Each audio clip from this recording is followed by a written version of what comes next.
Well, hi, tubers and tubettes. I'm here with my buddy Francis, and we're going to be doing, he's going to interview me. But before we get started, I have to just do one thing real quick. Bueller. Okay, go ahead, Francis. Ciao Paul, welcome to my 35th birthday. You don't look a day over. No, sorry, 53rd I was going to say, you don't look a day over 53. I just prepared just a little questions for you. Just a little bit. It's the second time today I've had the list. No, it's too much. Is that a question or a proclamation? So, 1 year blogging and earn 2 million views. Yeah. Wow, very, very nice. An exceptional achievement. If you don't understand my English, I can speak in Italian, no problem. I'll tell you, You tell me. Io parlo italiano, va bene? I thought that was a Va bene. Did you ever expect this to happen? To be sitting on the couch with you? Huh? To be sitting on the couch with you? No, that 1 year blogging and 2 million views. That's nothing compared to sitting next to you. At the beginning, did you expect this success? No. At the beginning, what did you think about when you start your YouTube channel? Well, as people already know, I don't do a whole lot of thinking to begin with. So, what did I think? I didn't really give it any thought. I just did it as a video diary of my life, and if somebody wants to come along for the ride, that's great. Yeah. Congratulations. And what motivates you of making videos? I wanted a video diary of my life. So I lost all my photographs when I was a little boy, and they were on Polaroids and whatnot, and I wanted to document my time over here in the Philippines so that in like 100 years I will have great-great-grandchildren. And when one of my great-great-grandkids wakes up and says, "Why am I such a screwball? Where did all this bad DNA come from?" They can come back and look at one of my videos and go, "Oh, that guy, that's my great-great-grandfather. That's why I don't fit in. That's why I'm such an outcast. This is why I'm such a failure." That's why my great-grandchildren will be able to look at me and say, I can be blamed for that. I don't think so. I think they will be very, very happy. How do you select people to be interviewed? I have my talent scout, Baby May. She goes out and she finds the most interesting people in all of Dumaguete to come and sit on my world famous couch with that friggin' chicken. Among your videos, which of these you like the most and why? I get asked that question a lot. I think it's my first video. The first one. My very first video is closest and nearest and dearest to my heart.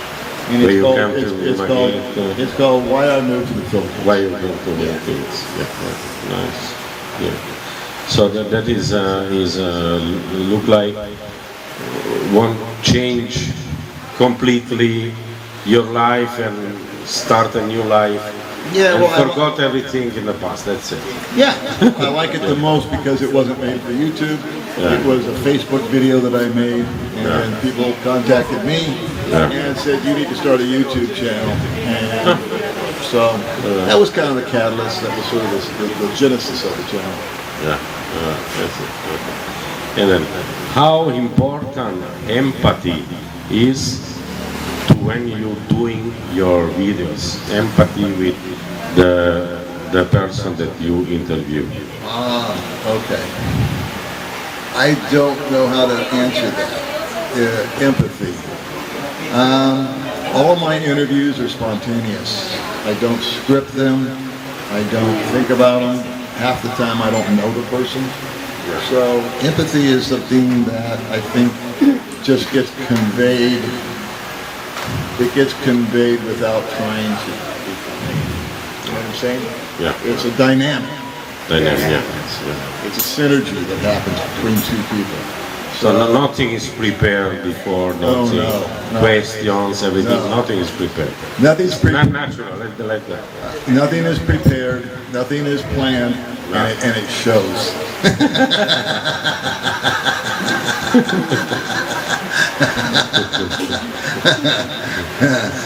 One thing I always tell people, you know, is if you'd like to subscribe to the channel, that's great. Yeah. But if you don't want to subscribe, I don't blame you. Yeah, sure. Up to them. Yeah. And how you see yourself specifically in the YouTube channel in the nearly future? Will you willing to continue to interview 4 or 5 videos per week, something like that? How you see that? How you see your channel in the nearly or medium future? Okay. Yeah. To be quite frank with you, I just let the video have a life of its own. Yeah. The channel has its own life. It has its own synergy. It has its own energy. It tells me when it wants me to do something. So I don't ever think about it. I don't plan it. People that I meet that are interesting, or I think, you know, at the end of the day, I think that every man, woman, and child has a story. And I find that the common man, the everyday man, the ordinary man, has the most interesting stories and the most interesting life, as opposed to someone who's rich and famous and got it all together, supposedly. I like the frailty of man, I like the failures of people, and I like the honesty of people, and I like to hear the struggles, and then I like to hear the successes past the struggles. I think that's what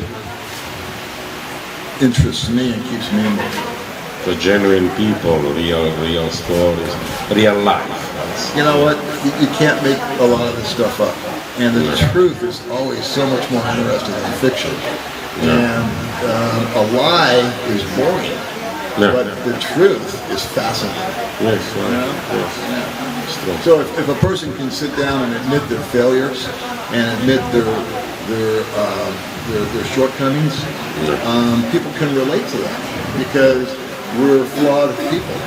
And so as a flawed individual, if you just allow yourself to admit to your failures, admit to your flaws, people will respect you that much more than if you try to present yourself as being the expert or being the know-it-all or having the perfect style or the perfect answer or you're the end-all to everything. That's a turn-off, you know? But if you just admit, I don't know, but I'm willing to try, then I think that endears people. So I like to think that the channel gives a voice to the common guy that normally wouldn't have a voice. Make sense? Yeah, absolutely. Yeah, I mean, you know, if you're a movie star, you're going to get an interview with David Letterman, or if you're a movie star or a famous person or a politician, you're going to be on the news, and you're going to be here, and you're going to be there. And YouTube is something where everybody can be on the news. Everybody can be on the show. And so I think that the ordinary person, the ordinary woman should have a voice and an opportunity to express themselves. Okay, thank you very much for. You're very welcome. See you Thanks soon. for having me on your little show. Thank you very much. See you next time. Ciao. Ciao, baby.